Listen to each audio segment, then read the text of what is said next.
அன்பு சொந்தங்கள் அனைவருக்கும் அஸ்ஸலாமு அலைக்கும் வரஹ்மத்துல்லாஹி வபரகாத்துஹு. இந்த வீடியோவில் நாம் என்ன பார்க்க போகிறோம்னா, நம்மளுடைய துவா எப்படி இருக்கணும், நபி ஸல்லல்லாஹு அலைஹி வஸல்லம் எப்படிலாம் துவா கேட்டிருக்காங்க, என்னென்ன விஷயங்கள்லேருந்து பாதுகாப்பு தேடி இருக்காங்க, இந்த துவா இபாதத்துக்கு நாம் செய்யக்கூடிய இபாதத்துக்கு வணக்க வழிபாடுகளுக்கு எவ்வளவு முக்கியத்துவம் வாய்ந்தது அப்படிங்கிறத பற்றி தான் இந்த வீடியோவில் நம்ம பார்க்க போகிறோம்.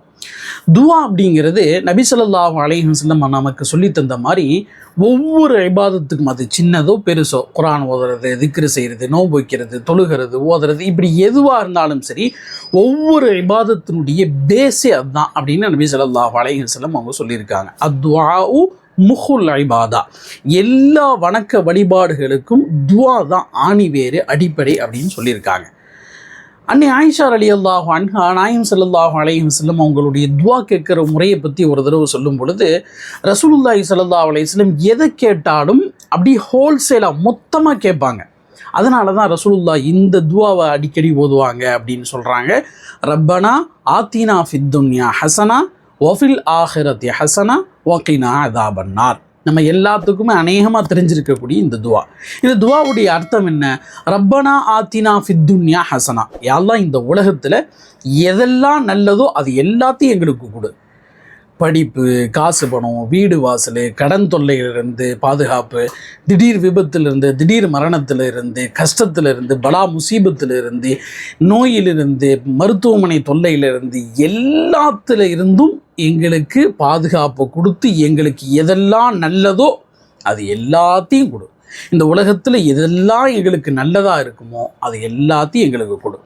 வஃபில் ஆஹிரத்தி ஹசனா, மறுமையில் எதெல்லாம் நல்லதோ அது எல்லாத்தையும் எங்களுக்கு கொடு. கபருடைய வேதனையிலிருந்து பாதுகாப்பு கொடு. சிராத்துல் முஸ்தகிம் பாலத்தை மின்னல் வேகத்தில் கிடக்கவை. ஹவுலுல் கௌசரில் தண்ணி குடிக்கக்கூடிய பாக்கியத்தை கொடு. நாயகத்தினுடைய சிபாரிசை எங்களுக்கு கொடு. உன்னை பார்க்கக்கூடிய வாய்ப்பு எங்களுக்கு கொடு. ரசூல்மார்களோடு, நபிமார்களோடு, ஷஹீதுகளோடு, சித்தீக்குகளோடு, நல்லவங்களோடு சொர்க்கத்தில் இருக்கக்கூடிய வாய்ப்பு எங்களுக்கு கொடு. கேள்வி கணக்கு இல்லாமல் சொர்க்கத்துக்கு போகக்கூடிய பாக்கியத்தை கொடு. மறுமை நாளில் எந்த விதமான இழிவான சூழ்நிலையும் சந்திக்கக்கூடிய அந்த துர்பாக்கியத்தை விட்டு எங்களுக்கு பாதுகாப்பு கொடு. இப்படி மறுமை சார்ந்து எதெல்லாம் நல்லதோ அது எல்லாத்தையும் எங்களுக்கு கொடு. வகைனா அதாபன்னார், நரக அதாபிலிருந்து எங்களுக்கு பாதுகாப்பு கொடு, எங்களை பாதுகாத்துரு அப்படின்னு நபி ஸல்லல்லாஹு அலைஹி வஸல்லம் இந்த துவாவை அடிக்கடி கேட்பாங்க அப்படின்னு அன்னை ஆயிஷா ரலியல்லாஹு அன்ஹா அவங்க சொல்லியிருக்காங்க. உம்மு சலமா ரலியல்லாஹு அன்ஹா அவங்க சொல்லும் பொழுது, நாயகம் ஸல்லல்லாஹு அலைஹி வஸல்லம் கிட்டத்தட்ட 40க்கும் மேலான விஷயங்கள்லேருந்து பாதுகாப்பு தேடி இருக்காங்க. கஞ்சத்தனத்திலேருந்து, கோழைத்தனத்திலிருந்து, இந்த மாதிரி 40க்கும் மேற்பட்ட விஷயங்கள்லேருந்து பாதுகாப்பு தேடி இருக்காங்க அப்படின்னு உம்மு சலமா ரலியல்லாஹு அன்ஹா நபி ஸல்லல்லாஹு அலைஹி வஸல்லம் அவங்களுடைய துவாவினுடைய முறையை பற்றி சொல்லித் தர்றாங்க. சரி, ஒரு துவா எப்படி இருக்கணும்? ஆரம்பத்தில் ஸலவாத் இருக்கணும். அல்லாஹும்ம ஸல்லி அலா முஹம்மதின் வ அலா ஆலி முஹம்மதின் வபாரிக் வஸல்லிம் அலைஹி. ரொம்ப சிம்பிளாக இந்த ஸலவாத் இருக்கணும். அடுத்து அல்லாஹ்வை புகழணும். துவாவுடைய அடுத்த லேயர் தான். ஃபஸ்ட்டு லேயரில் ஸலவாத் ஒதிக்கணும். செகண்டில் நாம் அல்லாஹ்வை புகழணும். அல்லாஹுக்கு புகழ்கிறதுக்கு அரபி துவாலாம் தெரியாது அப்படின்னா கவலையே பட தேவையில்லை. அல்லாஹ் எல்லா மொழிகளையும் அறிந்தவன். உங்களுக்கு என்ன பாஷை தெரியுதோ, என்ன மொழி தெரியுதோ அந்த மொழியில் அல்லாஹ்வை புகழணும். யா அல்லாஹ், நீ தான் இந்த உலகத்தை படைத்து பரிபாலிச்சுக்கிட்டு இருக்க, நீ தான் எல்லாத்துக்கும் ரிஸ்க்கு கொடுக்குற, நீ தான் எல்லாத்துக்கும் பாதுகாப்பு கொடுக்குற. இந்த உலகத்தை படைச்சது மட்டும் இல்லாமல் இந்த உலகத்தை படைத்து இந்த உலகத்தில் உள்ளவங்க எல்லா ஜீவராசிகளுக்கும் நீ உணவை கொடுக்குற. இந்த உலகம் உன்னால தான் இயங்கிக்கிட்டு இருக்குது. உனக்கு ஈடு இணை யாருமே கிடையாது. நீ தான் நித்திய ஜீவனாக இருக்கிறாய். உனக்கு ஈடு இணை, உனக்கு எந்த விதமான சிறிய தூக்கமோ பெரிய தூக்கமோ, இப்படி என்னென்ன உங்களுக்கு அல்லாஹ்வை புகழணுமோ அந்த புகழ் மாலைகள் எல்லாத்தையும் அல்லாஹ்விற்கு சமர்ப்பிக்கணும். இதுதான் துவாவுடைய அடுத்த லேயர். அதுக்கு அடுத்து எல்லா மக்களுக்கும் கேட்கணும். யா அல்லாஹ், எங்கள் ஊரை பாதுகாத்துவை, எங்கள் நாட்டை பாதுகாத்துவை, எல்லா மக்களுக்கும் எல்லாரும் நல்லபடியாக கிடைக்கணும் அப்படிங்கிறதுக்காக வேண்டி துவா செய்கிறது.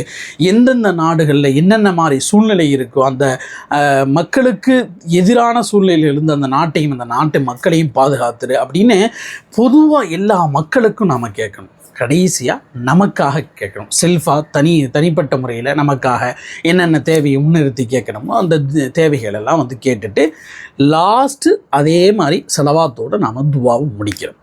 முதல்லையும் செலவாத்து இருக்கணும், ரெண்டாவது கடைசியிலையும் செலவாத்து இருக்கணும், அதுக்கு அடுத்து இடையில அல்லாஹ்வை புகழணும், பொதுவாக எல்லா மக்களுக்கும் கேட்கணும், அதுக்கு அடுத்து நம்மளுடைய தேவைகளை கேட்கணும். இப்படி தான் நம்முடைய துவாவுடைய ஆர்டர் இருக்கணும். சரி, துவா கேட்கும் பொழுது என்ன நினைப்பில் துவா கேட்குறது, எந்த நீயத்தில் துவா கேட்குறது அப்படின்னா, நாம் துவா கேட்கும் பொழுது ஸ்ட்ராங்காக இதை அல்லாஹ் எனக்கு தருவான், நான் கேட்டதை கொடுப்பான் அப்படிங்கிற யகீனோட உறுதியோடு கேட்கணும். நபிமார்களுடைய துவாக்கள்லாம் குர்ஆனில் நிறைய இடங்கள்ல இருக்குது. நபிமார்கள் துவா கேட்டிருக்காங்க. நபிமார்களுக்கு அவங்களுக்கு இல்லாத அந்தஸ்தா எவ்வளோ பெரிய அந்தஸ்தில் உள்ளவங்க, அல்லாஹ் கேட்ட எல்லாத்தையும் கொடுப்பான். அப்படி இருந்தும் நபிமார்கள் துவா கேட்டிருக்காங்க.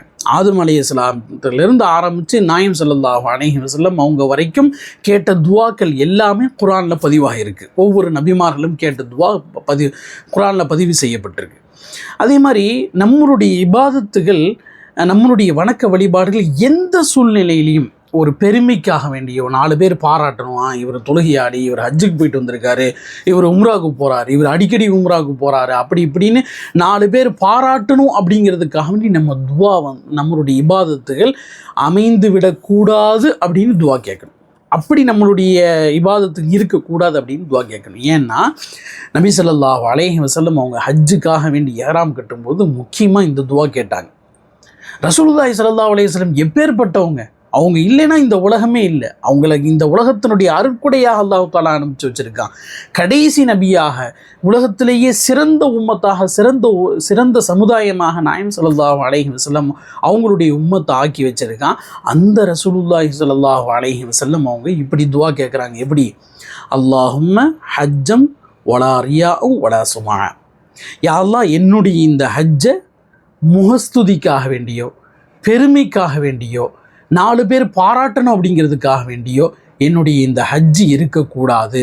அந்த தீய நினைப்புல இருந்து, கெட்ட எண்ணத்துல இருந்து என்னை பாதுகாத்துரு, என்னுடைய அமல்களை பாதுகாத்துரு அப்படின்னு ரசூலுல்லாஹி ஸல்லல்லாஹு அலைஹி வஸல்லம் துவா கேட்டிருக்காங்க. அப்படின்னா அப்போ நாம் எவ்வளவு தூரம் கவனமாக இருக்கணும் நம்முடைய இபாதத்துகளை, குறிப்பாக அதை எப்படி அல்லாஹ்கிட்ட கேட்கணும் அப்படிங்கிறது ரசூலுல்லாஹி ஸல்லல்லாஹு அலைஹி வஸல்லம் சொல்லி தந்திருக்காங்க.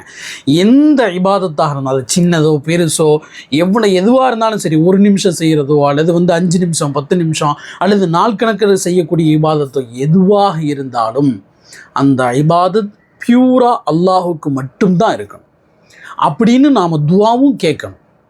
ரசூலுல்லாஹி ஸல்லல்லாஹு அலைஹி வஸல்லம் அப்படித்தானே கேட்டிருக்காங்க. யா அல்லாஹ், நான் செய்ய போகிற ஹஜ்ஜை ரியா சுமா, ரியா அப்படின்னா நான் முகஸ்துதிக்காண்டி, பெருமைக்காக, பற்றியா நான்லாம் ஹஜ்ஜு செய்கிறேன் பற்றியா அப்படிங்கிறதுக்காக வேண்டி இந்த ஹஜ்ஜை ஆக்கிறாது. சுமா, 4 பேர் பார்த்து பாராட்டணும், 4 பேர் பாராட்டுறது என் காதில் விழுகணும் அப்படிங்கிற மாதிரி என்னுடைய ஹஜ்ஜை ஆக்கிறாது அப்படின்னு ரசூலுல்லாஹி ஸல்லல்லாஹு அலைஹி வஸல்லம் அவங்க கேட்டிருக்காங்க. ஆக மொத்தத்தில் நம்மளுடைய துவாங்கிறது ஹோல்சேலாக இருக்கணும். அதே மாதிரி துவா கேட்கும் பொழுது முன்னாடி செலவாத்து, கடைசியிலே செலவாத்து, அல்லாஹ்வை புகழ்றது, எல்லா மக்களுக்கும் கேட்கறது, கடைசியாக நம்மளுடைய தேவைகளையும் சொந்த தேவைகளையும் கேட்டுக்கிறது. இப்படி நம்மளுடைய துவா இருக்கணும். அந்த துவா நம்ம செஞ்சு முடிக்கக்கூடிய ஒரு இபாதத்தை செஞ்சு முடித்ததுக்கு பிறகு கேட்கக்கூடிய துவால குறிப்பாக, யா அல்லாஹ், நான் செஞ்ச இந்த வேலையை, நான் ஒருத்தருக்கு 10 ரூபா கொடுத்துருக்கேன், நான் ஒருத்தருக்கு 500 ரூபா கொடுத்துருக்கேன், நான் 2 ரக்காத் தொழுதுருக்கேன், நான் ஒரு நாள் நோன்பு வச்சுருக்கேன், இது எதையுமே பெருமைக்காக நான் செய்யக்கூடாது, 4 பேர் பாராட்டணுங்கிறதுக்காக செய்யக்கூடாது. அந்த கெட்ட எண்ணத்திலிருந்து என்னையும் நான் செஞ்ச இந்த இபாதத்தையும் பாதுகாத்துரு அப்படிங்கிற கவனமும் நமக்கு வேணும். இதுதான் இஸ்லாம் நமக்கு கற்றுத்தரக்கூடிய துவாவினுடைய முறை. நாம் எல்லாரும் மறக்காமல் கேட்போம். ரப்பனா ஆத்தினா ஃபித் துன்யா ஹசனா ஓஃபில் ஆஹிரத்தி ஹசனா ஒக்கினா அதாபன்னார். யா அல்லாஹ், இந்த உலகத்திலையும் எதெல்லாம் நல்லதோ அதை எல்லாத்தையும் எங்களுக்கு கொடு, மறுமையில் எதெல்லாம் நல்லதோ அதை எல்லாத்தையும் எங்களுக்கு கொடு, ஒக்கினா அதாபன்னார், நரக வேதனையிலிருந்து எங்களை பாதுகாத்துரு. அல்லாஹ் ரப்புல் ஆலமீன் நம்மளுடைய துவாக்களை அங்கீகரிப்பானாக. அஸ்ஸலாமு அலைக்கும் வரஹ்மத்துல்லாஹி வபரகாத்துஹு.